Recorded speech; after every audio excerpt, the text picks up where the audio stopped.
Hi, all. This is Professor Thomas. It is Wednesday, March 18th at around 6 o'clock p.m., and I just wanted to provide some immigration law updates in the time of coronavirus or COVID-19, as there is so much going on. It is overwhelming, and I wanted to just break it down on immigration law changes. So these are just short segments about the latest updates in terms of COVID-19 impacts to immigration law. So let us begin. First, I made this slide to talk about different COVID-19 related travel bans. So we have the idea of many countries in the world, uh, if not all, right? A lot of countries in the world having different travel restrictions on people who are not their citizens or permanent residents, in whatever that's called in different countries, of entering their own countries.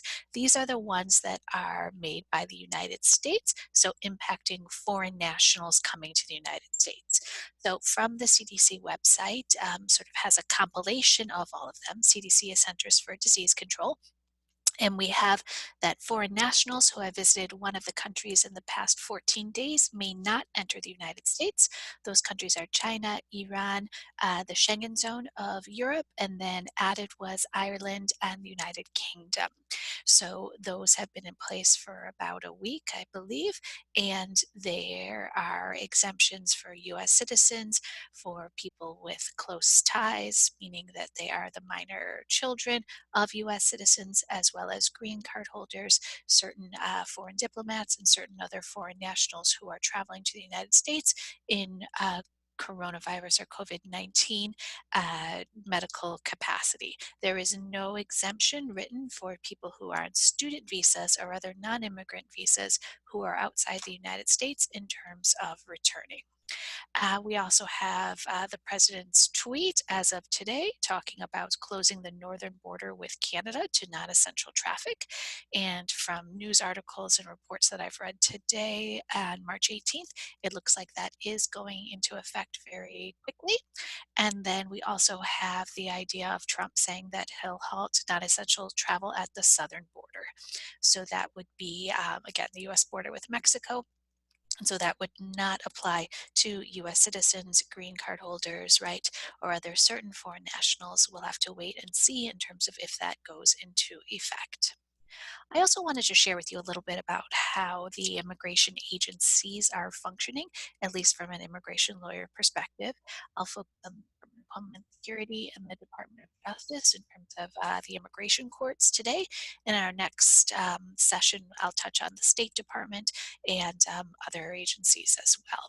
So, for the Department of Homeland Security, I have listed ICE and then USCIS. I have not focused on Customs and Border Protection. They are still operational at ports of entry, so mean at, along the southern and northern border, as well as at airports and seaports, so on and so forth.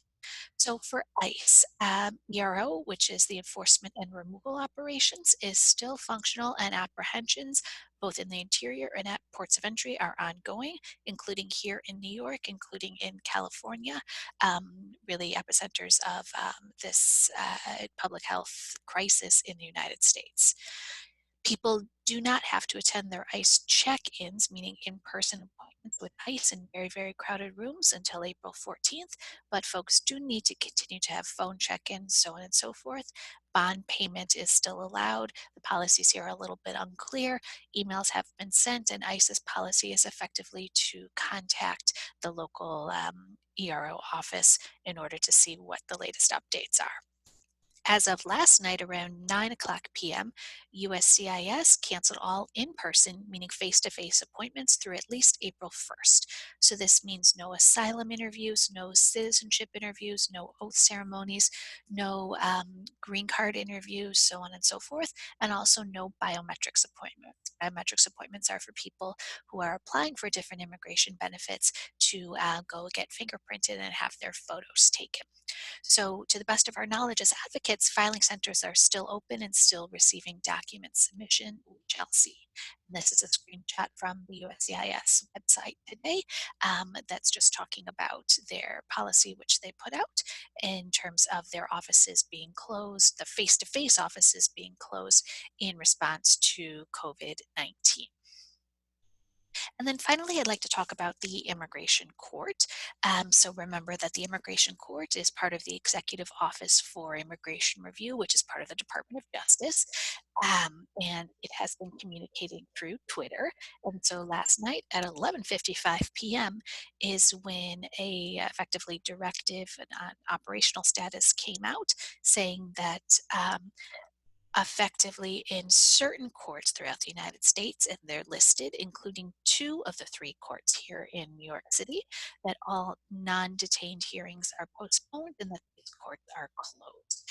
Before, in the past few days, the immigration courts had canceled all what are called master calendar hearings. Those are hearings when there are large groups of people, think 60 plus people packed into a small room, and the courts had postponed all of those. And then now this is the idea that all other hearings, meaning individual hearings, which are merits hearings for folks who are requesting relief before the immigration court, those courts have been postponed and certain courts have been closed. So it's very unclear what's happening for filing documents. It's also unclear what's happening in detained immigration courts. We have one here in New York. It's the Varick Street Immigration Court, which is a big government building on the corner of Houston and Varick Street. And we'll have to see, maybe there'll be more guidance hopefully soon. In addition, remember that there are still about 40 to 50,000 folks in ICE detention, and there is no plan that has been communicated by ICE and any of the private correctional facilities about the care and service of folks who are in detention. So that's all for today in terms of immigration law updates in this interesting new era of scary, even more scaring scariness and depression than we're used to. And I'll try to compile more information for our next meeting. Okay, thank you.